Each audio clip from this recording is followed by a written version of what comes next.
Hi guys! Welcome to Best Friend's Kitchen! If you are new to our channel, please subscribe so you will get updated for our future videos.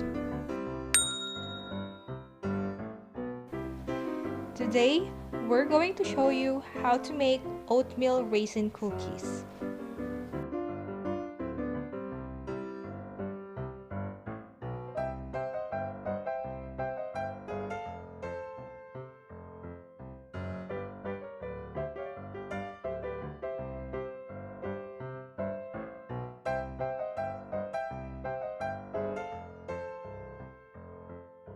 We are sure na magugustuhan ng mga bata at mga cookie lover ang recipe ito.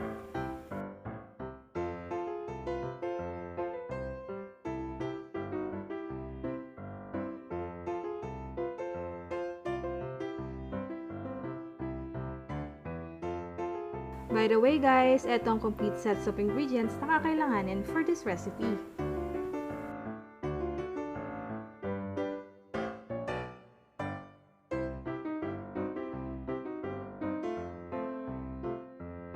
$200 grams butter,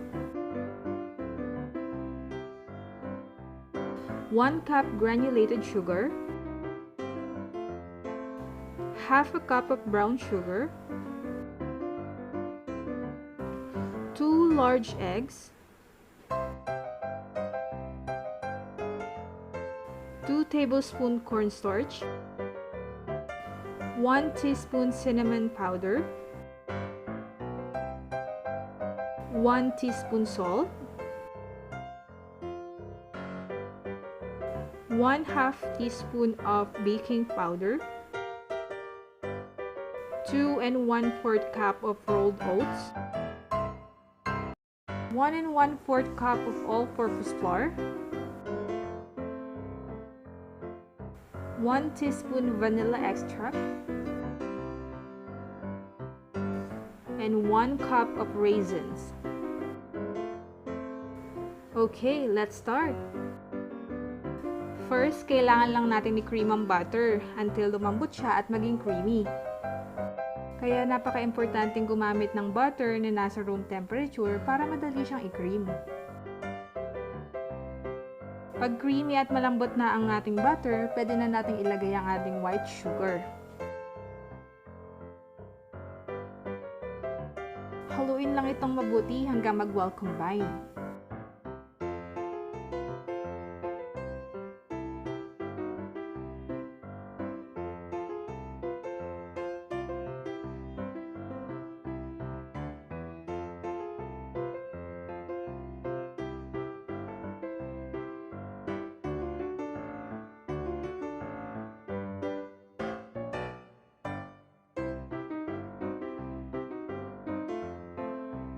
Tapos, ilagay na ang brown sugar. At i-continue lang ang paghalo dito.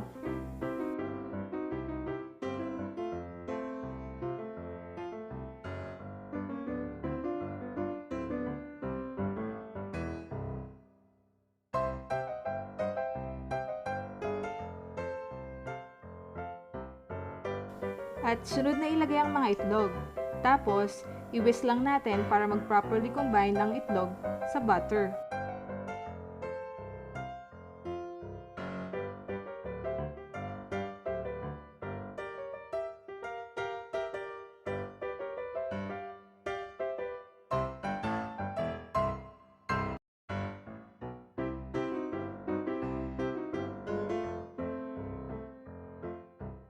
At sunod na ilagay ang vanilla extract at i-continue lang ang paghalo.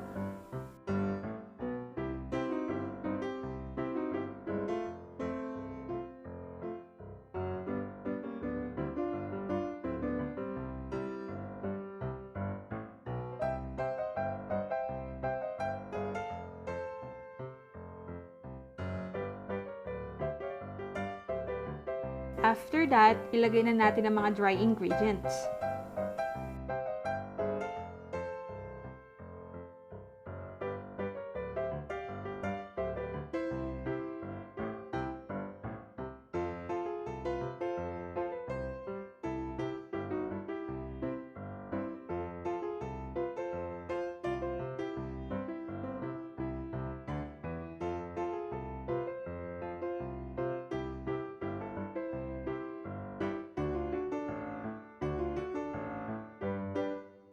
Then mix it until everything is well incorporated.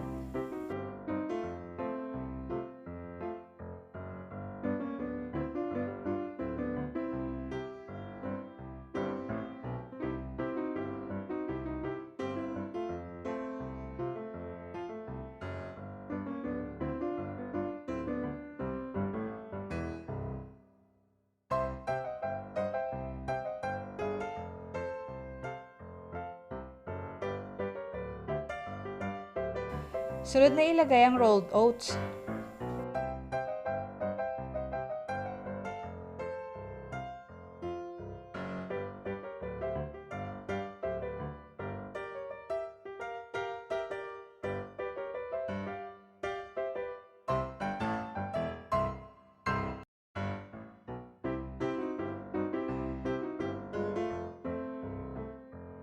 And lastly, i-add na ang raisins and then give it a good mix.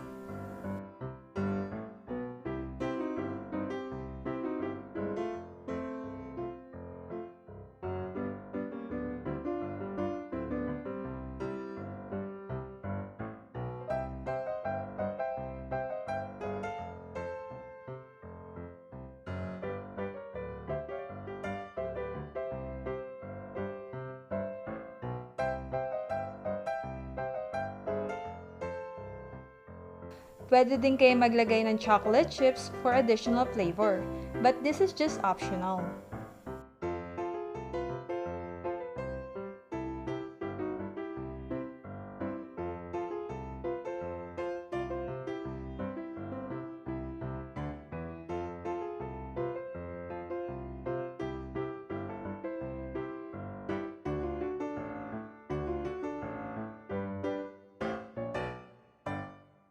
And now, our cookie batter is done.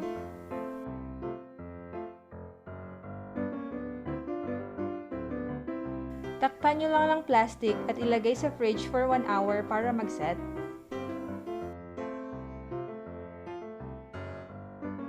By the way guys, if you still haven't subscribed to our channel, please do so. You can also like and share this video and please hit the notification bell.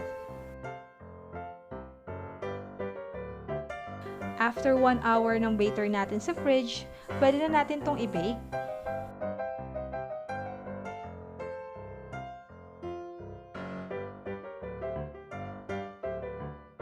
Ihanda lang natin yung baking tray na may parchment paper.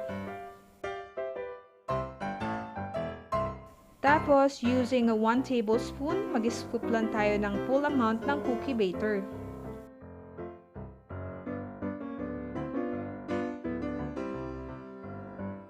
Tapos, i-form lang ito na parang maliit na bola and then ilagay na sa tray.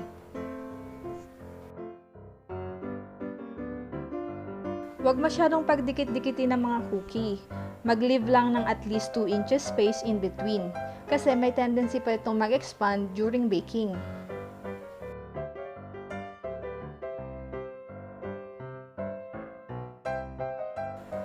Pwede rin kayo maglagay ng chocolate chips sa ibabaw ng cookie. But then again, this is just optional.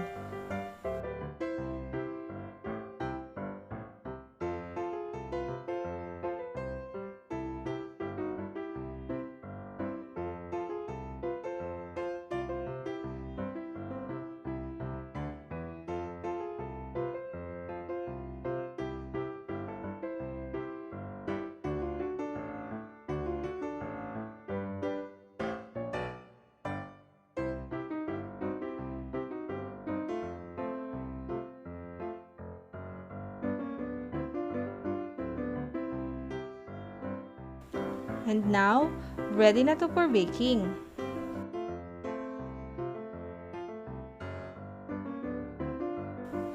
Bake it in a preheated oven at 190 degrees Celsius for 10 to 13 minutes.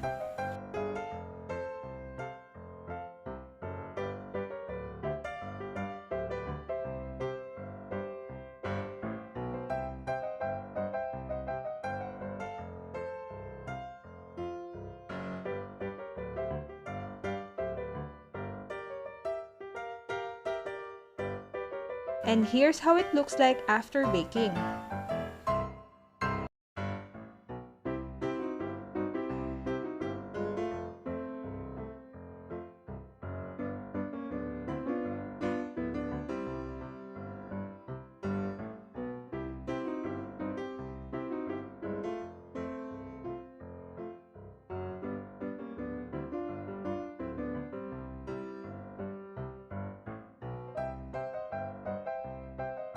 You can now serve it and enjoy.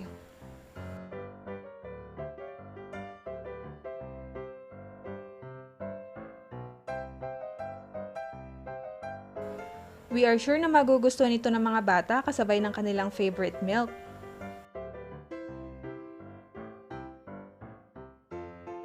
Hope you enjoy this video.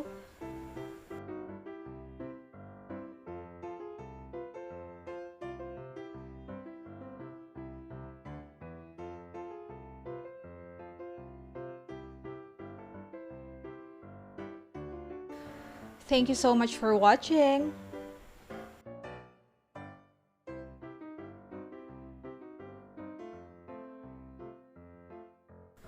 Don't forget to subscribe. Bye guys, till our next vlog.